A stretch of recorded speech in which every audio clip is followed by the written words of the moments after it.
네, 간밤에 있었던 소식들 함께 브리핑을 통해 전해드렸습니다. 그렇다면 시장 상황 어떻게 마무리됐을지 들어보겠습니다. 김민아 캐스터 마감 상황 전해주세요. 네, 유럽 증시는 하락 마감했습니다. 특히 그중에서도 프랑스 까크 지수가 1%대로 약세를 기록을 했는데요. 이렇게 유럽 증시가 하락을 한 데에는 우크라이나 그리고 러시아의 지정학적인 리스크가 다시 한번 불거졌기 때문입니다. 러시아가 전쟁 중에도 이 우크라이나 곡물 수출을 보장을 했었던 흑해 곡물 협정을 중단하겠다고 밝혔는데요. 이 세계 최대 곡물 생산국 중에 하나인 우크라이나에서 이렇게 수출길이 막힌다면 밀, 옥수수, 그리고 대두 등 이런 곡물 가격이 큰 폭으로 오를 수 있기 때문에 유럽 증시가 타격을 받았습니다. 살펴보시면 0.98%로 유로스톡스 50지수까지도 일제히 하락한 모습이고요. 4,356포인트의 종가를 형성했습니다. 장 초반보다 오후장으로 갈수록 더욱더 낙폭이 커지는 모습도 연출이 됐다는 점까지 체크해 보시면 되겠습니다. 네, 이어서 원유 선물 가격 흐름 살펴보겠습니다. 네, 원유 선물 가격도 1% 넘게 밀려났습니다. 1.72% 하락한 74달러 선의 거래를 마쳤는데요. 장중의 변동성도 상당히 큰 모습이 포착이 됐습니다. 최근 들어서 이 원유 가격이 오르는 듯 했으나 이번에는 이렇게 2% 가까이 되는 하락세를 나타내게 된 건데요. 이렇게 유가가 하락을 한 게 된 데에는 중국의 영향이 가장 컸습니다. 중국의 2분기 국내 총생산 성장률이 작년 동기 대비 6.3% 증가했다고 하는데요. 이는 1분기와 비교했을 때는 증가한 수준이지만 전문가들의 예상치는 7.1%였기 때문에 이 전망치를 밑돌게 되면서 타격을 받았습니다. 원유 가격도 이렇게 1%대로 약세를 기록했습니다. 네, 이렇게 원유 선물 가격 흐름과 유럽 증시 마감 상황까지 전달해 드렸고요. 이어서 미국 증시 마감 상황은 SH인베스트먼트 김선영 연구원 통해서 들어보도록 하겠습니다. 네, 연구원님 안녕하세요. 네, 안녕하십니까. 네, 뉴욕 증시 어떻게 마무리 지었는지 궁금합니다. 다시 한번 리스크가 불거지고 있는 것 같은데요. 자세한 내용 전달해 주시죠. 예, 오늘 뉴욕 증시는 2, 4분기 어닝 시즌에 대한 기대감 속에 소폭 상승했고 지수별로 다우지수가 0.2%, S&P 500은 0.39, 나스닥은 0.9, 소형주 중심의 러셀 2000은 1.04%의 상승세를 보였습니다. 인플레이션을 낮추기 위한 연준의 금리 인상 사이클이 거의 끝나가고 있다는 기대감이 시장의 호재로 반영됐지만 기업들의 2, 4분기 실적이 예상보다는 다소 부진할 수 있다는 예상이 나온 것이 오늘 시장에 추가 상승을 저지했는데요. 팩트셋에 따르면 S&P 500 지수에 상장된 기업들의 지난 2분기 순이익이 지난해 같은 기간보다 약 7% 이상 감소했을 것으로 예상하고 있습니다.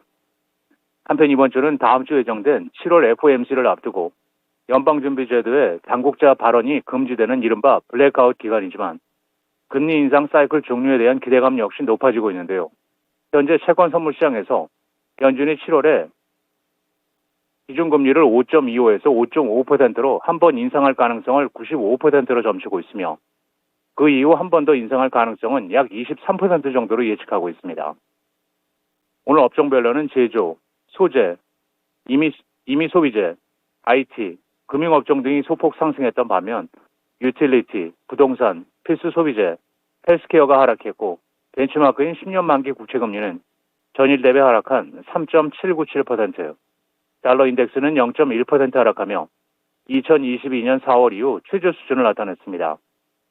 특징 종목들을 보면 개발 중인 심장병 치료제가 임상실험에서 높은 효능을 보였다고 공시한 바이오 업체 브리치 바이오 파마가 오늘 76%의 폭등세를 보였고 반면 테슬라의 사이버 트럭 출신 뉴스로 캘리포니아주 얼바인에 본사를 두고 있는 경쟁사 리비안 오토모티브는 3.3% 넘는 하락세를 보였습니다.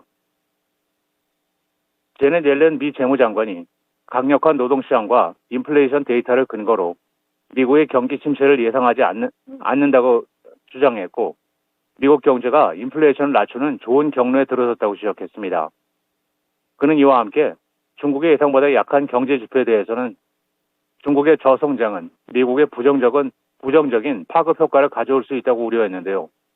지난주 미국 노동부 데이터에 따르면 미국의 소비자 물가는 6월에 0.2%의 상승에 그쳤고 인플레이션율은 2021년 이후 최저 수준으로 둔화됐으며 생산자 물가지수 역시 크게 하락했고 지난 1년간 거의 변동이 없었던 것으로 집계된 가운데 많은 경제학자들은 미국이 경제 성장을 크게 희생하지 않고도 인플레이션이 둔화됨에 따라 연준이 가격 압력을 통제하기 위해 금리 인상을 더 이상 강하게 추진할 필요가 없을 것으로 예측하고 있는 상황입니다. 미국 각지의 폭염이 이어지면서 영세 기업들을 중심으로 부담이 가중되고 있다고 월스트리트저널지가 보도하고 있습니다. 월스트리트저널은 미국 국립기상국은 애리조나주 피닉스의 기온이 연일 화씨 110도, 섭씨 43.3도를 넘어가는 등 남부지방을 중심으로 미국인 1억 명 이상이 폭염의 영향을 받고 있다고 밝혔고, 미국 해양대기관리국 역시 지난달은 174년에 세계 기후 관측사상 가장 더운 6월로 기록됐으며 7월 초는 1977년 메인 대학이 일간 기온 측정을 시작한 후 가장 더운 기간에 해당됐다면서 지난 2018년 발표된 연구 결과에 따르면 여름철 평균 기온이 화씨 1도가 오른다면 GDP 성장률이 0.15에서 0.25%포인트 내려갈 수 있다고 분석한 바 있다고 보도하고 있습니다. 한편 이 같은 부담은 영세 기업들에게 큰 부담을 줄 것으로 보이는데요. 비영리 에너지 지원 관리자 협회 측은 올여름 가정 에너지 요금이 전년 대비 11.7%가 상승한 평균 $578에 이를 것이라고 보면서 폭염이 이어지게 되면 냉방비를 낼 돈이 없는 사람들이 늘 것이라고 우려하고 있습니다. F-150 라이트닝 전기 픽업 트럭의 가격을 최대 $10,000 범위까지 인하한다고 발표한 포드 장수의 주가가 오늘 5.9% 급락해 $14.09의 거래를 마쳤습니다. 마켓워치에 따르면 이것은 F-150 라이트닝 가격의 평균 9% 인하에 해당하는 것으로 2023년식 전기 트럭의 평균 판매 가격은 $87,000로 고급 사양 모델의 비중이 높다면서 테슬라가 지난 주말 텍사스 오스틴 공장에서 첫 번째 사이버 트럭을 생산한 후 발표된 것이라고 덧붙이고 있습니다. 마지막으로 내일은 상무부의 6월 소매 판매, 즉 리테일 세일즈가 발표되며 시장 예상은 전달 대비 0.5%의 증가이며 이어 미국의 5월 기업 재고, 연방준비제도의 6월 산업 생산, 전미 주택건설협회의 6월 주택시장 지수가 이어지고 뱅크 오브 아메리카를 시작으로 모건 스탠리, 찰스 슈왑, 옴니컨 그룹, 로키드 마틴, 뱅크 오브 뉴욕 멜론, 싱크로니 파이낸셜, 웨스턴 얼라이언스 뱅크 코프, PNC 파이낸셜 서비스스, 노바티스, JB 헌트 트랜스포트, 헬스브로, 프롤로지스 잉크, 그리고 인터액티브 브로커스가 지난 분기 실적을 발표합니다. 네, 이렇게 미국 증시 마감 상황까지 들어봤습니다. 오늘 말씀 고맙습니다. 네, 감사합니다. 네, 유럽 증시에 이어서 미국 증시 마감 상황까지 함께 들어봤고요. 이어서 전일장 국내 증시는 어떻게 마감을 지었을지 함께 살펴보도록 하겠습니다. 코스피 지수가 5거래일 만에 하락세로 전환을 했습니다. 결국에는 하락 마감을 했고요. 2610포인트에서 종가를 형성했는데요. 업종별로 더 자세하게 보면서 전일장 국내 증시 흐름 파악해 보도록 하겠습니다. 우선 전일 시장 전기전자 섹터 살펴보시면 대체적으로 잠잠한 모습이었습니다. 전반적으로 조정을 받으면서 삼성전자 그리고 SK하이닉스도 쉬어가는 장세를 나타냈는데요. 삼성전자가 0.14% 소폭 조정을 받았고요. SK하이닉스도 0.68% 하락한 11만 7,200원의 종가를 기록했습니다. 또 그뿐만 아니라 2차전지 셋업체들도 전반적으로 잠잠한 모습이었는데요. LG 에너지솔루션이 0.74%, 삼성 SDI는 2.93%로 약세로 거래를 마쳤고요. LG화학도 1.47% 하락세를 드러냈습니다. 2차전지 내에서는 선별적으로 소재 종목들이 주목을 받았는데요. 그중에서 보시면 금양 같은 리튬 사업을 하고 있는 종목이 또 주목을 받았습니다. 11% 넘게 오르면서 금양의 주가는 11만 2,500원을 기록했습니다. 네, 리튬 하면 포스코 그룹주들 빼놓을 수가 없겠는데요. 전일 시장에서 시가총액 상위 종목들 전반적으로 하락한 가운데 포스코 홀딩스 그리고 포스코 그룹주들은 약진을 나타냈습니다. 포스코홀딩스의 주가부터 살펴보시면 전일 시장 포스코홀딩스는 6.94%로 7% 가까이 되는 상승률을 기록을 했고요. 종가는 47만 8천 원에 형성을 했습니다. 장 초반부터 마감 때까지 견조한 상승권을 머물러 있는 모습이 연출이 됐는데요. 이렇게 포스코홀딩스 그리고 포스코 그룹주들이 전반적으로 강한 흐름을 나타낸 것은 리튬 사업과 관련해서 증권가의 호평을 받고 있기 때문입니다. 포스코 그룹주는 리튬 등 생산 능력 확대 기대감에 상승세를 나타낸 건데요. 장중에는 52주 신고가를 경신해내기도 했습니다.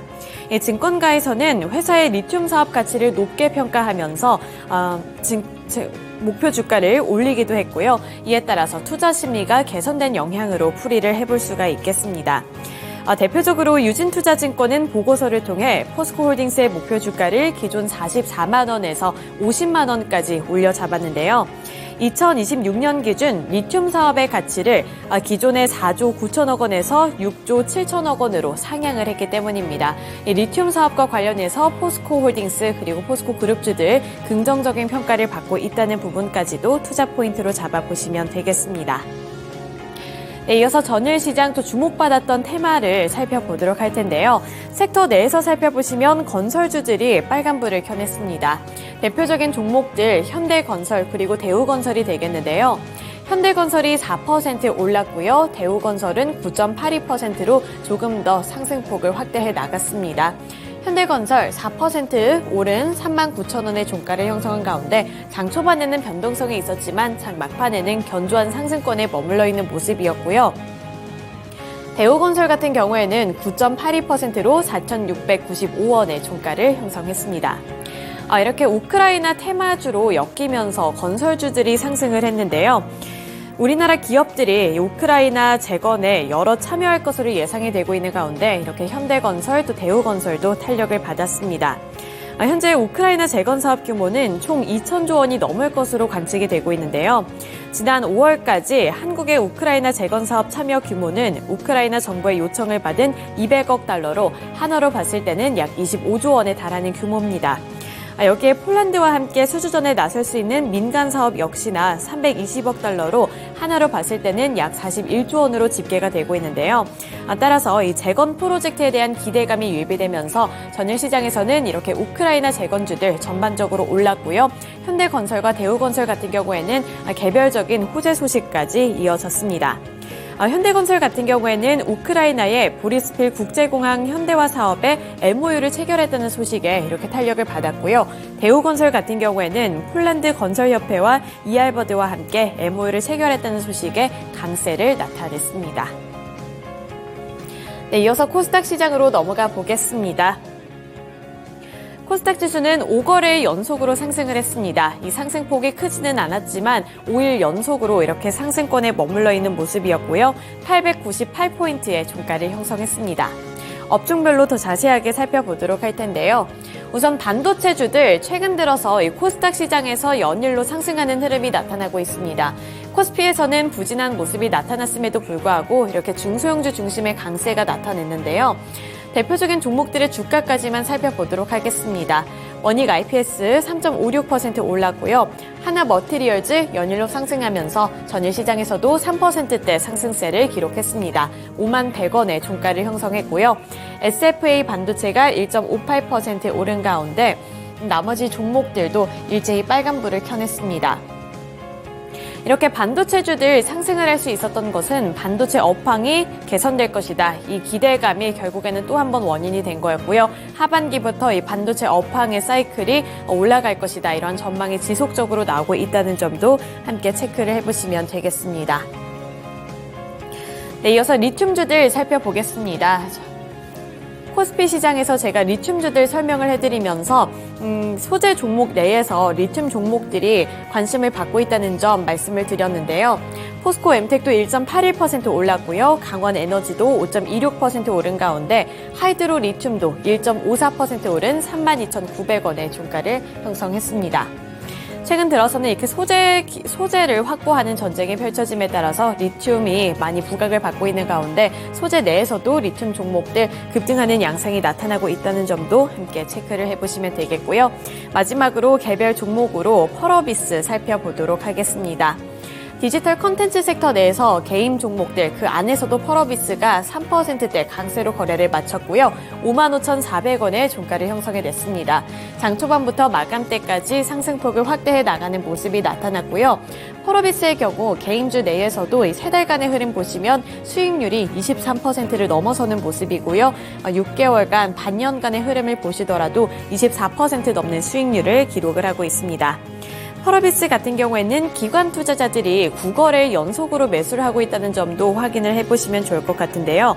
우선 펄어비스는 핵심 IP인 검은 사막과 관련해서 주목을 받고 있고 또 경쟁작인 로스트아크 운영과 관련해 이슈가 불거졌던 7월 초에 진행을 했던 이 검은 사막의 페스타에서 신규 지역 추가 및 PVP, 편의성 개선 등 다양한 내용을 공개하면서 트래픽이 증가하고 있는 상황이라고 하는데요.